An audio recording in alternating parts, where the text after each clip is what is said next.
All right. Hi, everyone. My name is Danielle, and today on our journey around the world, I will be taking us to Estonia. It is a rather kind of obscure country that I'm sure not a lot of people have really heard of or really thought about. And it's definitely not the destination of choice for a lot of people, but it's someplace that I really want to go, and it's my favorite country, if it's not weird to have a favorite country. I have my Estonia hat on. I've never been, but I had a friend get me this when they went. So I was very happy about that. So let's just get into it. So first things first, if you don't know where Estonia is, it is one of the three Baltic states in Northeast Europe, the other two being Latvia and Lithuania. Due to its close proximity to Russia, it's not surprising that it was a part of the USSR up until 1991. However, its current government operates more as a parliamentary democracy, again, due to its close proximity to Denmark, Norway, and Sweden, the Scandinavian countries. It's not super surprising, but they do also have a history of Vikings.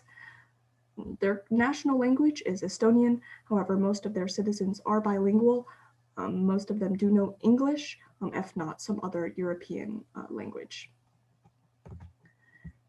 So they were a part of the USSR, and they got their freedom in a very unique way.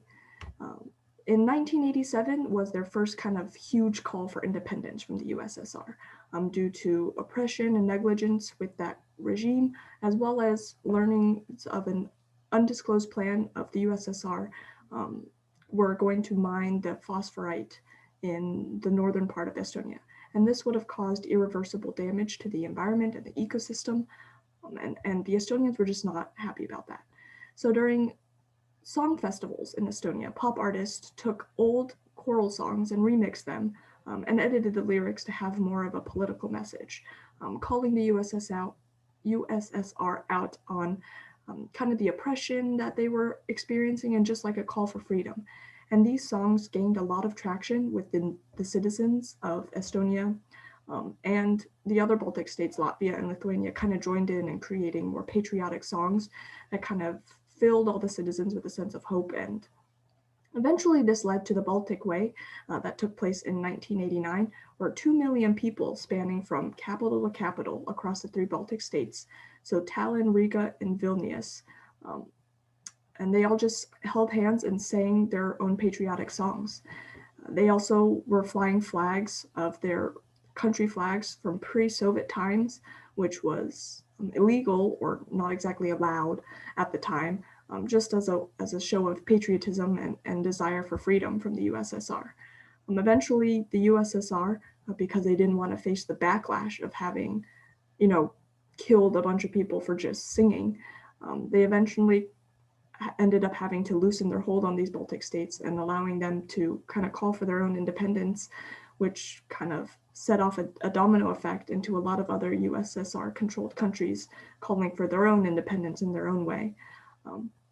But it was really unique because they were the first few countries to start, gaining their independence through song rather than, bloodshed. And Estonia continues to hold these song festivals every 5 years, and these song festivals tend to be one of the largest choral events in the world.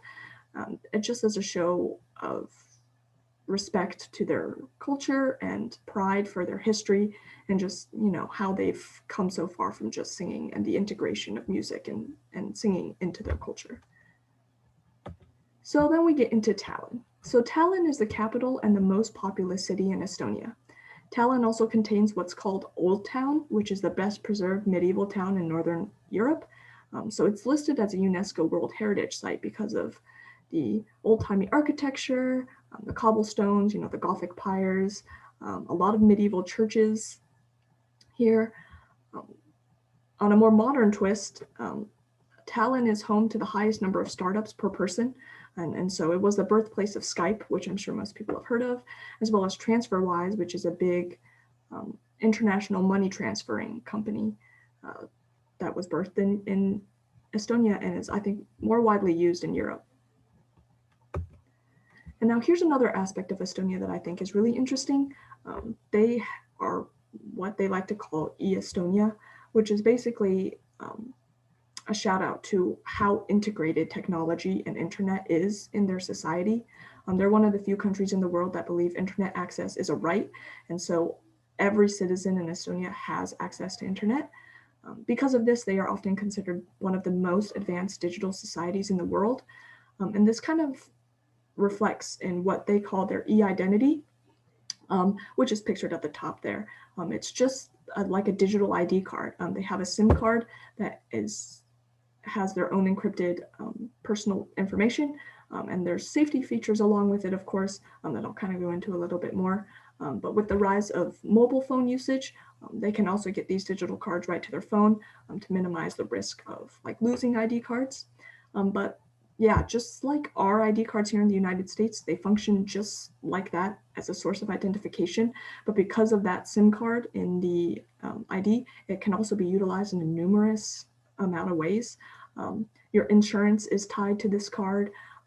Your access to medical records is tied to this card. Picking up prescriptions is tied to this card. You can vote with this card.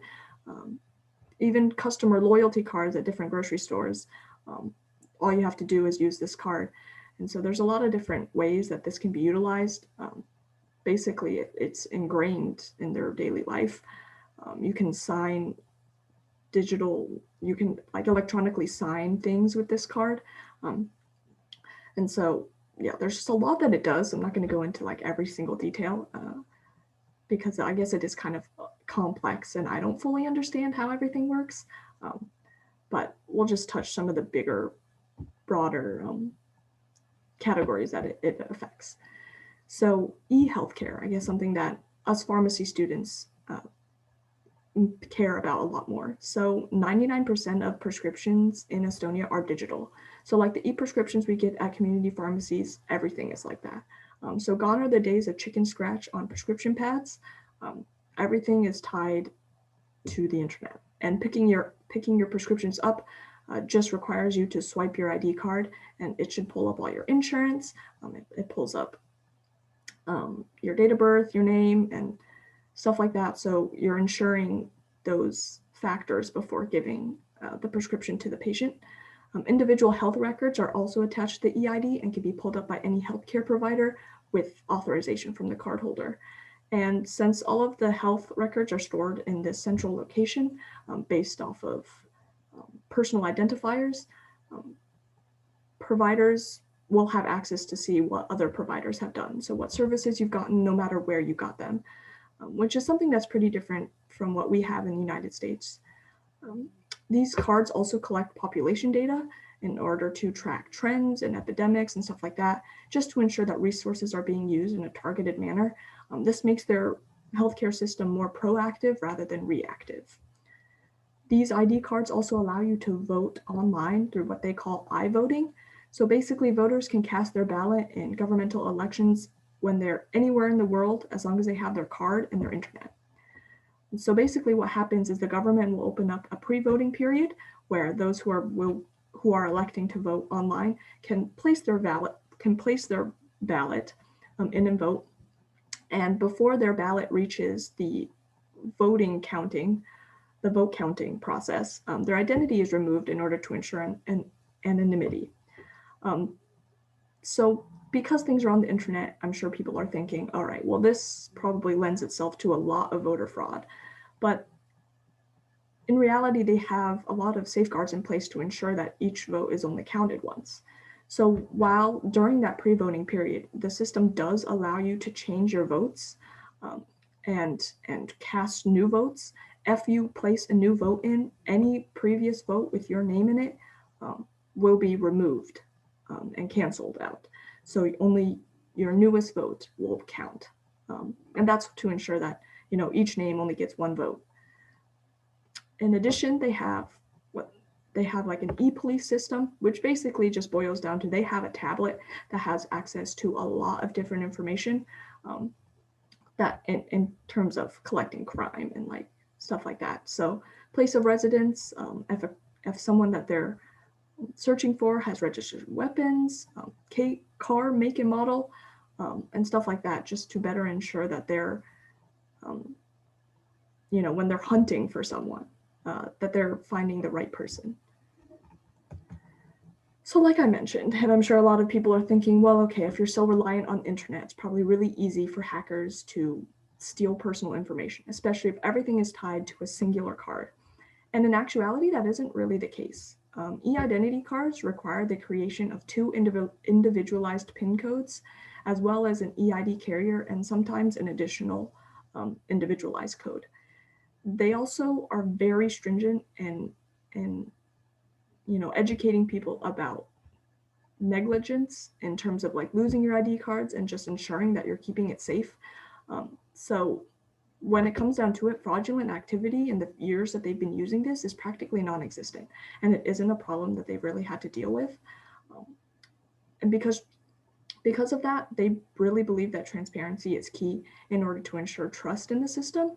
So constant updates and security checks are done on the EID algorithm and just the program as a whole, just to ensure safety and to make sure that there are no bugs or potential weaknesses in their code or system that might allow someone to get in and steal that personal information.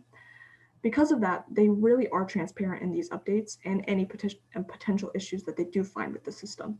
And because people are readily given the information, they trust in the system a lot more. And that's why it's such a widely used system in Estonia. Another big thing is that their algorithm for the EID is open source, meaning that the instructions on how to use and develop the EID is widely available. They're not hiding what they're doing in terms of your data or how it's being used. This also benefits because a lot of stores or companies that are trying to incorporate EID into their system can easily see how they can do it. And that's why it continues to be so widely used within the country. So Estonia is not only extreme in technology, but also in sport. A sport that they like to partake in is called kiiking. Kiik in Estonian just means swing, so they're giant swings. The goal is to pass over the spindle, which is the bar on the top, with the longest shafts, with the shafts being the poles where the legs are tied to. And you're strapped in a lot, and basically it's just like any other swing. You just have to keep pumping your legs to get yourself enough momentum to swing yourself over that bar. And it's not a super exciting sport, I guess, in comparison to other sports, but I mean, I'm sure it'll get your adrenaline going. And lastly, you can't go anywhere without talking about the food. So the national dish of Estonia is verewurst, which translates to blood sausage, which is pictured at the bottom of these three on the side.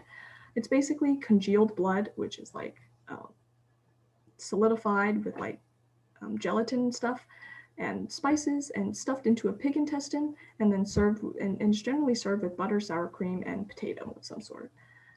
It is generally eaten as a winter dish. Because 50% of Estonia is forest, it's not surprising that Estonians eat a lot of game meat. So like elk, deer, boar, lamb, sometimes even bear. Basically, if you can find it in a forest, they probably eat it.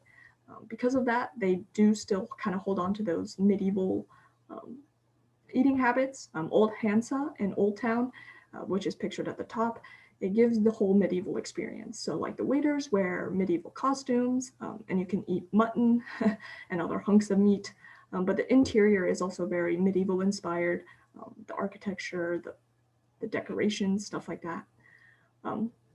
Kohuke is curd cheese wrapped in chocolate, which is and sounds weird, but it's a very traditional, like very popular dessert in Estonia. And the inside can be dotted with like fruit, coconut, poppy seeds, chocolate bits, and they come in various flavors like vanilla, chocolate, and caramel, and that's pictured in the middle. It kind of just looks like a candy bar, but the top and the bottom is curd cheese. So lastly, I kind of want to wrap up with some other fast facts that I think are really unique about Estonia.